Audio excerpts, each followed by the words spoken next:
আসসালামু আলাইকুম দর্শক, স্বাগত জানাচ্ছি আরটিভি সন্ধ্যার সংবাদ। আপনাদের সঙ্গে রয়েছে আমরা দুজন, আমি নীরা ফেরদৌস এবং আমি ফারজানা খান। ত্রয়োদশ জাতীয় সংসদের প্রথম অধিবেশন বসছে আগামী 12 মার্চ। এই অধিবেশনের শুরুতেই স্পিকার ও ডেপুটি স্পিকার নির্বাচন করা হবে। এছাড়া অন্তর্বর্তী সরকারের আমলে জারি করা অধ্যাদেশগুলো উত্থাপন করা হবে। শোক প্রস্তাব ও রাষ্ট্রপতির ভাষণ। সচিবালয়ে প্রধানমন্ত্রী তারেক রহমানের সঙ্গে বৈঠক শেষে এসব কথা জানিয়েছেন স্বরাষ্ট্রমন্ত্রী সালাউদ্দিন আহমেদ। প্রধানমন্ত্রী দেশের স্বাস্থ্য খাত, হজরত শাহজালাল আন্তর্জাতিক বিমানবন্দরের 3rd টার্মিনাল সহ বেশ কয়েকটি বিষয় নিয়ে বৈঠকে অংশ নেন। খান আলমিনের রিপোর্টে থাকছে এর বিস্তারিত। দায়িত্ব গ্রহণের চতুর্থ কার্য দিবসে সকাল 9টার আগেই সচিবালয়ে যান প্রধানমন্ত্রী তারেক রহমান। পররাষ্ট্রমন্ত্রী ও প্রতিমন্ত্রীর সঙ্গে বৈঠকের মধ্য দিয়ে শুরু হয় তার দিনের ব্যস্ততা। নতুন সরকারের পররাষ্ট্র নীতি নিয়ে আলোচনা হয়। 11টায় সৌদি রাষ্ট্রদূত আবদুল্লাহ জাফের বিন আবিয়ার সাক্ষাৎ করেন প্রধানমন্ত্রীর সঙ্গে, যেখানে দুদেশের পারস্পরিক সম্পর্ক উন্নয়ন নিয়ে আলোচনা হয়। সৌদি অ্যাম্বাসেডার ওনার সাথে সৌজন্য সাক্ষাৎ করছেন, কংগ্রাচুলেট করেছেন ওনাকে প্রাইম মিনিস্টার হিসাবে সৌদির বাদশার বিহাফে এবং ক্রাউন প্রিন্সের বিহাফে আসছিলেন। তো সৌদির সাথে আমাদের সম্পর্ক, দ্বিপাক্ষিক সম্পর্ক কিভাবে উন্নতি করা যায়, এগুলো নিয়ে আলাপ আলোচনা হয়েছে। হজরত শাহজালাল আন্তর্জাতিক বিমানবন্দরের 3য় টার্মিনাল চালুর বিষয়ে প্রধানমন্ত্রীর দপ্তরে সভা হয়। টার্মিনাল দ্রুত চালু করার উদ্যোগ নিতে প্রধানমন্ত্রী নির্দেশ দিয়েছেন বলে জানান বেসামরিক বিমান পরিবহন ও পর্যটন মন্ত্রী আফরোজা খানম রিতা। কেন চালু হতেছিল, এটাতে ইন্টারিম গভর্নমেন্টের সময় ছিল, ওই সময় প্রস্তুতি তখন করতে পারতেন, কিন্তু এখন হলো যে আমাদের মাননীয় প্রধানমন্ত্রী চেষ্টা করছে এটাকে যাতে সামনে চালু করা যায়। পরে স্থানীয় সরকার, স্বরাষ্ট্র, আইন মন্ত্রী সহ প্রধানমন্ত্রী বৈঠক করেন তার রাজনৈতিক উপদেষ্টা মির্জা আব্বাস ও নজরুল ইসলাম খানের সঙ্গে। বৈঠক শেষে স্বরাষ্ট্রমন্ত্রী জানান 12ই মার্চ বসবে জাতীয় সংসদের প্রথম অধিবেশন। উদ্বোধনী ভাষণ দেবেন রাষ্ট্রপতি, নির্বাচিত করা হবে স্পিকার ও ডেপুটি স্পিকার। প্রধানমন্ত্রীর পরামর্শ ক্রমেই সংসদ অধিবেশন আহ্বান করবেন রাষ্ট্রপতি। সেটা নির্ধারণ হয়েছে 12 তারিখে মার্চের সংসদ অধিবেশন আহ্বান করা হবে এবং সেই অধিবেশনে কি কি কর্মসূচি থাকবে, কার্যসূচি, অর্ডার অফ দি ডে, সে বিষয়ে আলোচনা হয়েছে। যেমন সেই অধিবেশনে স্পিকার, ডেপুটি স্পিকার নির্বাচিত হবে এবং ইন্টারিম গভর্নমেন্টের আমলে যে সমস্ত অধ্যাদেশ প্রণয়ন করা হয়েছে সেগুলো উপস্থাপন করা হবে, শোক প্রস্তাব হবে প্রথামাফিক এবং রাষ্ট্রপতির ভাষণ হবে। রাষ্ট্রপতি ইস্যুতে কোনো আলোচনা হয়নি জানিয়ে স্বরাষ্ট্রমন্ত্রী বলেন পুলিশের উচ্চ পর্যায়ে কিছু রদবদল হচ্ছে। নতুন রাষ্ট্রপতি নির্বাচনের বিষয়ে আলোচনা হয়েছে প্রথম অধিবেশনে? না, সে বিষয়ে এখনো কোনো আলোচনা হয়নি। কিছু পরিবর্তন তো আসবে একটু সময় দিলে। দিনের সবশেষ কর্মসূচি হিসেবে সুস্বাস্থ্যের বাংলাদেশ গঠন বিষয়ক সভায় যোগ দেন তারেক রহমান। এতে জনগণের দোরগোড়ায় স্বাস্থ্যসেবা পৌঁছে দিতে 1 লাখ স্বাস্থ্যকর্মী নিয়োগ সহ স্বাস্থ্য খাতের নানা বিষয়ে আলোচনা হয়। পরে বিকেল 4:20 দিকে সচিবালয়ে ছেড়ে যান প্রধানমন্ত্রী তারেক রহমান। খান আলামিন, আরটিভি, ঢাকা। 14 এপ্রিলের আগেই স্থগিত হওয়া শেরপুর 3 ও শূন্য হওয়া বগুড়া 6 আসনের উপনির্বাচন হবে বলে জানিয়েছেন নির্বাচন কমিশনার আব্দুর রহমানুল মাসুদ। দুপুরে আগারগাঁও নির্বাচন ভবনে নিজ কার্যালয়ে সাংবাদিকদের তিনি এ তথ্য জানান। এছাড়া উপনির্বাচন নিয়ে প্রয়োজনীয় প্রস্তুতি শুরু হয়েছে জানিয়ে বলেন তফসিল ঘোষণার বিষয়ে কমিশন সময় বিবেচনা করে সিদ্ধান্ত নেবে। উপনির্বাচনে পোস্টাল ব্যালট ব্যবস্থাও বহাল থাকবে বলে উল্লেখ করেন তিনি। ত্রয়োদশ জাতীয় সংসদ নির্বাচনের আগে এক প্রার্থীর মৃত্যুর কারণে শেরপুর 3 আসনের ভোট স্থগিত করে ইসি। অন্যদিকে বর্তমান প্রধানমন্ত্রী তারেক রহমান বগুড়া 6 ও ঢাকা 17 আসনে প্রতিদ্বন্দ্বিতা করে উভয় আসনে জয়লাভ করেন। নিয়ম অনুযায়ী শপথের আগে তিনি বগুড়া 6 আসন ছেড়ে দেওয়ার ঘোষণা দেন। ফলে আসনটি শূন্য ঘোষণা করে নির্বাচন কমিশন। উপনির্বাচন যেগুলো বাকি রয়েছে দুটো, সেগুলো আমরা আশা করতেছি যে 1 বৈশাখের আগেই করা। পোস্টাল ব্যালট চলবে উপনির্বাচনে। সংরক্ষিত মহিলা আসন তো ভোট অলরেডি শুরুই হয়ে গেছে, কারণ এটা মূলত যারা সংসদের প্রতিনিধিত্বকারী দল তাদেরই নির্বাচন। তারা যাদেরকে মনোনীত করবেন আমরা মূলত ধরে নিতে পারি ওইটাই নির্বাচন।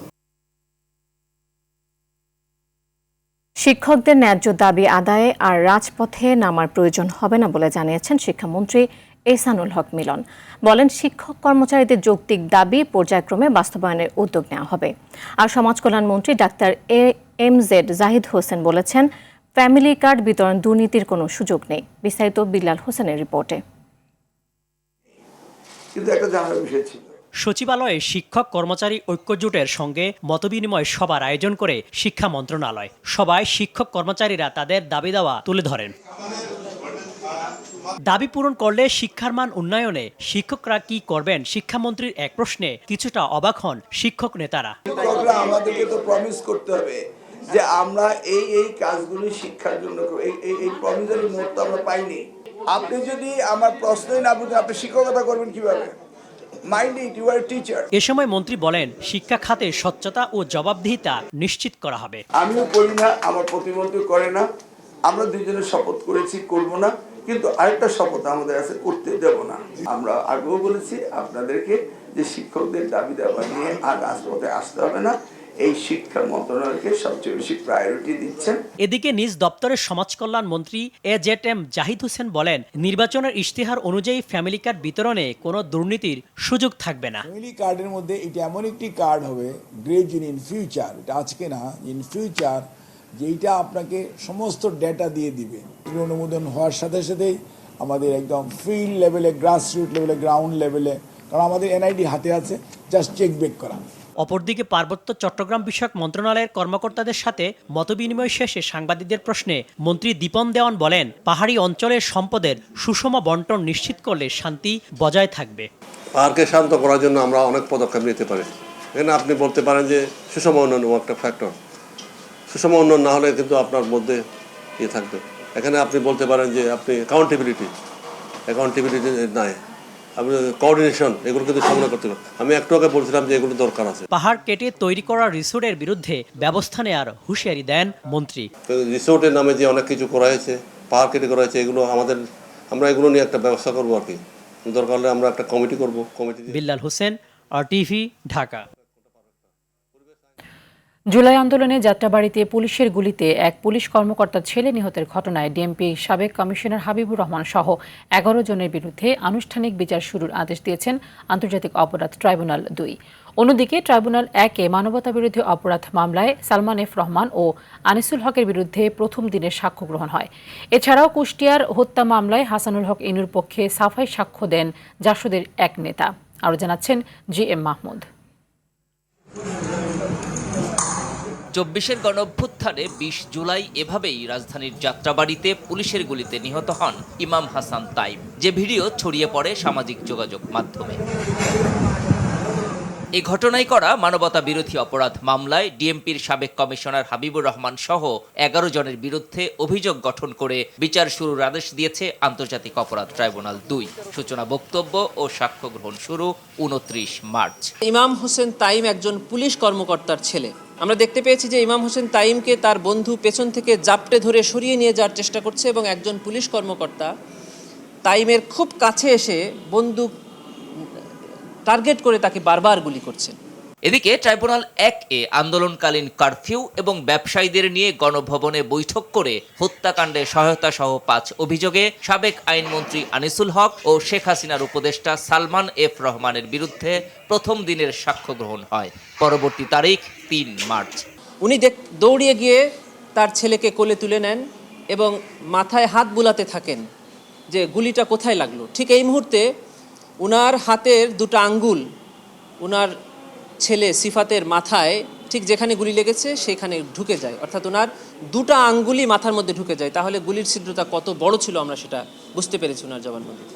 অন্যদিকে কুষ্টিয়ায় 6 জন হত্যা সহ 8 অভিযোগে জাসদ সভাপতি হাসানুল হক ইনুর মামলায় সাফাই সাক্ষ্য গ্রহণ হয়। এছাড়াও মিরপুরের জাহাজবাড়িতে জঙ্গি নাটক সাজিয়ে 9 তরুণের হত্যা মামলায় শেখ হাসিনা সহ পলাতক 6 আসামিকে আত্মসমর্পণ করতে পত্রিকায় বিজ্ঞপ্তি প্রকাশের নির্দেশ দেয় ট্রাইব্যুনাল। ওই দিন যদি পেপার নোটিফিকেশন জারি হয়ে আসে, এরপরে স্টেট ডিফেন্স কাউন্সিল এঙ্গেজড হবে এবং অভিযোগ গঠনের উপরে শুনানির দিন ধার্য হবে। GM Mahmud, RTV, Dhaka.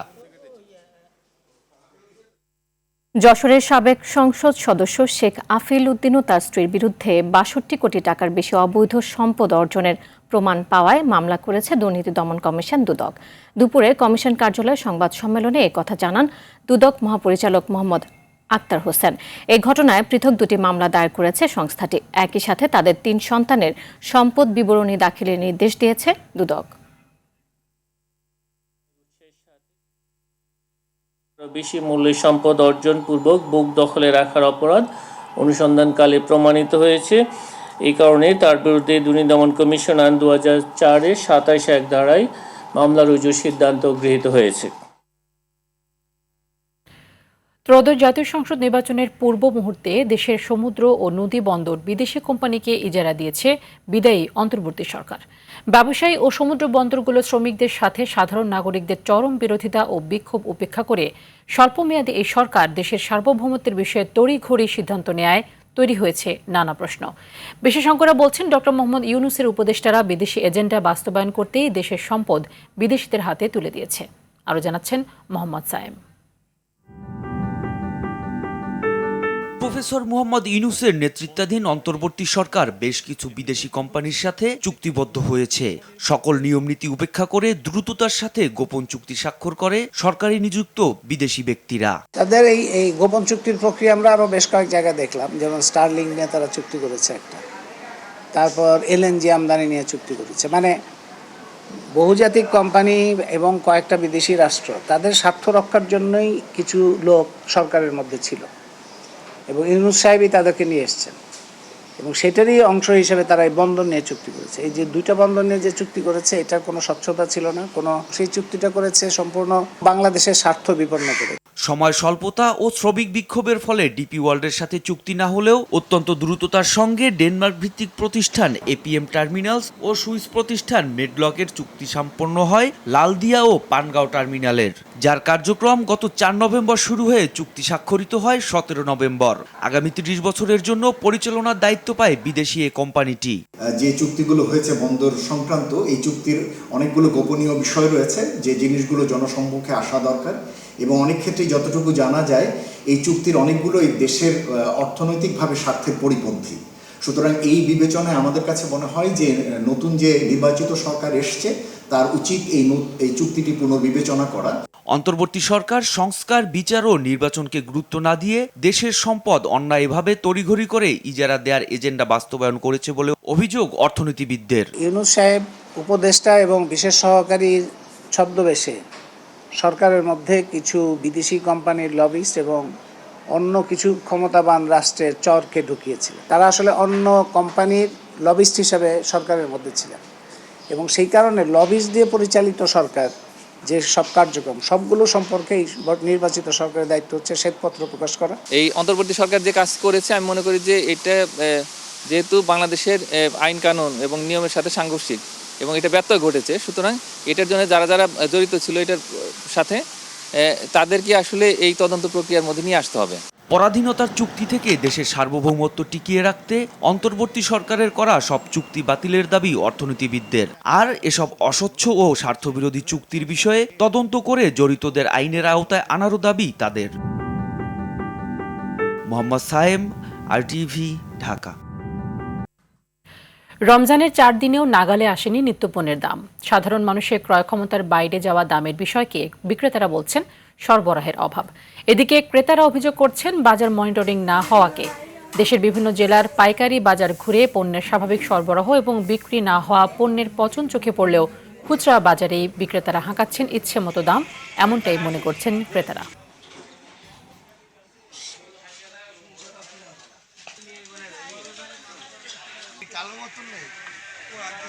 আমাদের কাঁচামাল যখন আমরা বিক্রি করি 1 দিন 2 দিন 3 দিন রাখার পরে যে মালগুলো নষ্ট হয়ে যায় সেগুলো খাওয়ার মতো কোনো উপযোগী থাকে না, তখন আমরা এগুলো ফেলে দিতে বাধ্য তখন ফেলে দিয়ে দিই, কারণ খাওয়ার মতো কেউ নেয় না। এগুলো দেখে শুনে খারাপ জিনিস দেখে কেউ খেতে চায় না। সব ফ্রুটসের নির্দিষ্ট একটা টাইম থাকে, 1 দিন 2 দিন কোনো, যেমন কি পেয়ারা এগুলো 1 দিনের বেশি থাকে না। এরপর আপনার স্ট্রবেরি আছে, স্ট্রবেরি এই 2-3 দিনের মধ্যে কি টাইম চলে যায়। তো যেগুলো মানে এক একটা ফল ফ্রুটের এক একটা টাইম থাকে, ওই টাইম যদি শেষ হয়ে যায় এগুলো আমরা ফেলে দিই। জাতীয় ভোক্তা অধিকার সংরক্ষণ অধিদপ্তরের বাজার অভিযানে বাধা প্রদান ও মার্কেট বন্ধ করার হুমকির প্রতিবাদে দোষীদের বিরুদ্ধে কঠোর ব্যবস্থা নেওয়ার দাবিতে মানববন্ধন করা হয়েছে। সকালে জাতীয় প্রেস ক্লাবের সামনে কনজিউমার্স অ্যাসোসিয়েশন অফ বাংলাদেশের উদ্যোগে মানববন্ধন অনুষ্ঠিত হয়। এ সময় বক্তারা বলেন, দোষীদের বিরুদ্ধে ব্যবস্থা নেওয়া না হলে কঠোর আন্দোলনে যাবেন তারা। 5 দাবি দিয়ে তারা আরও জানান, বাজার নিয়ন্ত্রণে সিন্ডিকেটদের এমন বাধা আসলে রাষ্ট্র কাঠামো দুর্বল হয়ে পড়বে। তাই দোষীদের দৃষ্টান্তমূলক শাস্তি দিতে হবে। সেই সাথে ভোগ্যপণ্যের দাম নিয়ন্ত্রণে সংশ্লিষ্টদের আরও উদ্যোগী হওয়ার আহ্বান জানান তারা। আমরা আজকে জব্বার সাহেবের পক্ষে হয়ে এখানে দাঁড়িয়েছি। আমরা আজকে ওই ভুট্টো সাহেবের মতো অসাধু ব্যবসায়ীদের বিপক্ষে দাঁড়িয়েছি। আমরা চাই ভুট্টো সাহেবদের মতো যারা অসাধু ব্যবসায়ী তাদের দৃষ্টান্তমূলক শাস্তি। আমরা আশঙ্কা করছি যদি ব্যবস্থা না নেওয়া হয় অনতিবিলম্বে এই সিন্ডিকেশন গোটা দেশের বাজার ব্যবস্থাকে বিপর্যস্ত করে দেবে। এখনো পর্যন্ত যারা এ ধরনের অপকর্ম করেছে তার বিরুদ্ধে ব্যবস্থা না নেওয়ায় তীব্র ক্ষোভ প্রকাশ করি। অবিলম্বে তাদের বিরুদ্ধে ব্যবস্থা গ্রহণের আহ্বান জানাই। রাজধানীর তেজগাঁও কলেজের শিক্ষার্থী ইকরাম হোসেন মোল্লা হত্যার দায়ে 2 আসামিকে মৃত্যুদণ্ড দিয়েছেন আদালত। দণ্ডপ্রাপ্তরা হলেন মোহাম্মদ সিদ্দিক ও শান্ত মিয়া। রবিবার ঢাকা মহানগর দায়রা জজ সাব্বির ফয়েজের আদালত এই রায় দেন। রায়ে মৃত্যুদণ্ডের পাশাপাশি লাশ গুমের অপরাধে 7 বছরের সশ্রম কারাদণ্ড ও 50,000 টাকা করে জরিমানা করা হয়। তবে রায়ের সময় আসামি সিদ্দিক আদালতে হাজির থাকলেও পলাতক রয়েছে শান্ত মিয়া। 2023 সালের 4 মে রাতে পাওনা টাকা ফেরত দেওয়ার কথা বলে ইকরামকে বাড়ি থেকে ডেকে হত্যা করে আসামিরা।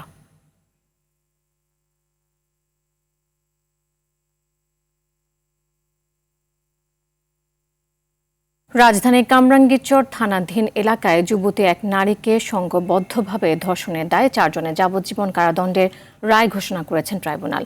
আজ রোববার ঢাকা নারী ও শিশু নির্যাতন দমন ট্রাইব্যুনাল 4-এর বিচারক মুন্সি মোহাম্মদ মশিয়ার রহমান এই রায় ঘোষণা করেন। দণ্ডের পাশাপাশি প্রত্যেককে 1 লাখ টাকা করে জরিমানা, অনাদায়ে আরও 1 বছরের বিনাশ্রমে কারাদণ্ড ভোগ করতে হবে। যাবজ্জীবন কারাদণ্ড প্রাপ্ত আসামিরা হলেন শহীদুল ইসলাম, সাইফুল ইসলাম, নিজাম ও মনির হোসেন ওরফে সেন্টু। রায়ে আসামিদের স্থাবর অস্থাবর সম্পত্তি বিক্রয় করে জরিমানার টাকা রাষ্ট্রীয় কোষাগারে জমা দেওয়ার জন্য জেলা ম্যাজিস্ট্রেটকে নির্দেশ দেয় ট্রাইব্যুনাল।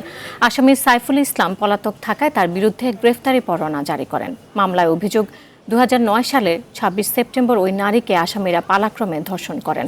ওই ঘটনায় ভিকটিম বাদী হয়ে কামরাঙ্গীরচর থানায় মামলাটি দায়ের করেন। পরে মামলাটি তদন্ত করে 2010 সালে 31 অক্টোবর অভিযোগপত্র দাখিল করে পুলিশ। মামলাটির বিচারকালে 8 জনের সাক্ষ্য গ্রহণ করেন ট্রাইব্যুনাল।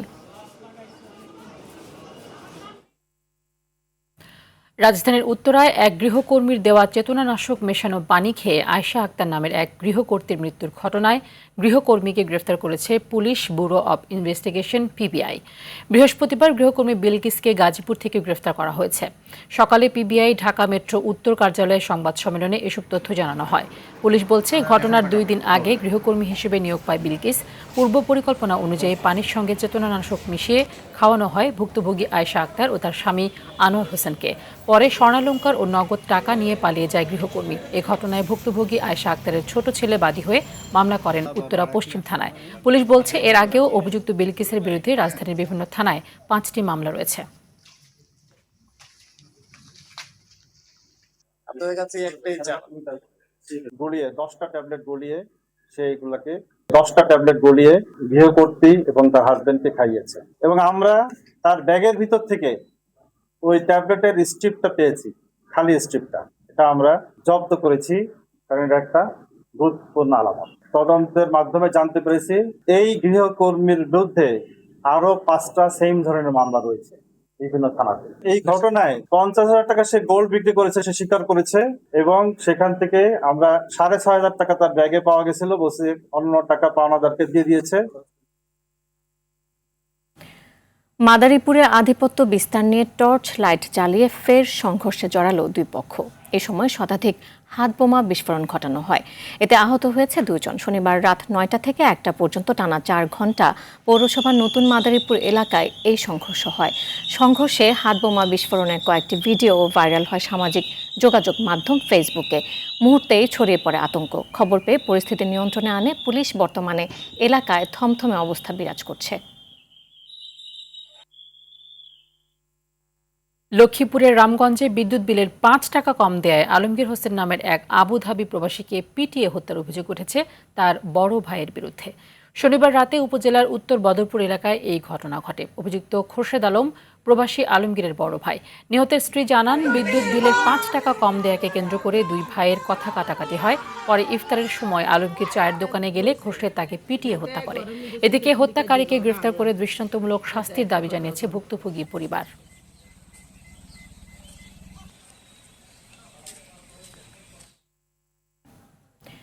নারায়ণগঞ্জের বন্দরে বিকাশ এজেন্টকে লক্ষ্য করে ফাঁকা গুলি ছুড়ে 2,92,000 টাকা ছিনতাই করেছে দুর্বৃত্তরা। উপজেলার লক্ষণখোলা পতাকাটা স্ট্যান্ড এলাকায় এই ঘটনা ঘটে। বন্দর থানার অফিসার ইনচার্জ জানিয়েছেন, খবর পেয়ে ঘটনাস্থলে পুলিশ গিয়ে তদন্ত করছে। সেখান থেকে 2টি গুলির খোসা উদ্ধার করা হয়েছে। এদিকে নোয়াখালীর বেগমগঞ্জে আব্দুল আহাদ নামে এক অটোরিকশা চালককে হত্যা করে তার রিকশা ছিনতাই করেছে দুর্বৃত্তরা। উপজেলার কুতুবপুর ইউনিয়নের 1 নম্বর ওয়ার্ডের মুন্সিবাড়ির ব্রিজ সংলগ্ন ধানক্ষেত থেকে মুখে কস্টেপ মোড়ানো অবস্থায় তার মরদেহ উদ্ধার করে পুলিশ। তবে অটোরিকশার এখনও কোনো খোঁজ পাওয়া যায়নি।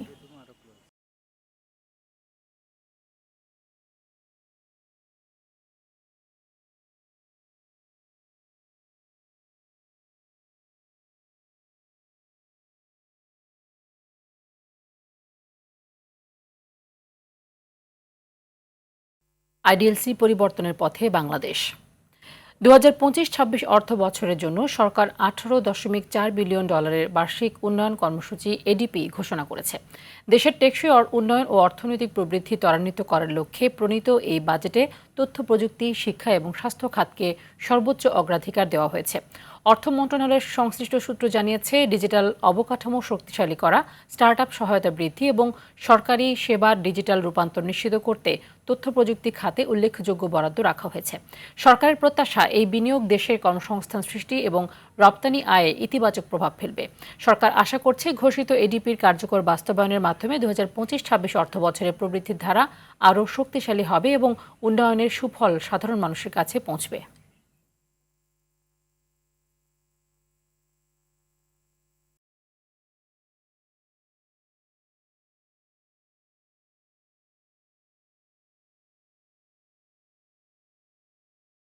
এবার খেলার খবর। ক্রীড়াঙ্গনের সমস্যাগুলোর সমাধান রাতারাতি হবে না বলে জানিয়েছেন ক্রীড়া প্রতিমন্ত্রী আমিনুল হক। বলেন, আপাতত স্থবির হয়ে থাকা ক্রীড়াঙ্গনকে সচল করাই তার লক্ষ্য। সম্ভাবনাময় খেলাধুলোগুলোতে দেবেন বাড়তি নজর। ক্রীড়াঙ্গনের আমলাতান্ত্রিক জটিলতা নিরসন ও তৃণমূলে খেলাধুলা চালুর বিষয়ে সাংবাদিকদের কাছ থেকে নিয়েছেন পরামর্শ। বিস্তারিত রাফিয়া মিনের রিপোর্টে। মাঠের ঘাসের সঙ্গে ছিল আত্মিক সম্পর্ক, সেখান থেকে রাজনীতির মাঠে এবার হয়েছেন ক্রীড়া প্রতিমন্ত্রী। ক্রীড়াঙ্গনটাও আমিনুল হকের বেশ আপন আঙ্গিনা। দায়িত্ব নিয়ে করণীয় নির্ধারণে বৈঠকে বসলেন ক্রীড়া সাংবাদিকদের সঙ্গে, নিলেন পরামর্শ।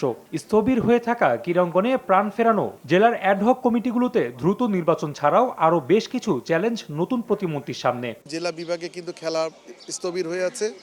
ফেডারেশন কিছু ফেডারেশন খেলা পরিচালনা করেছে, অধিকাংশ ফেডারেশন কিন্তু জাতীয় চ্যাম্পিয়নশিপ করতে পারছে না।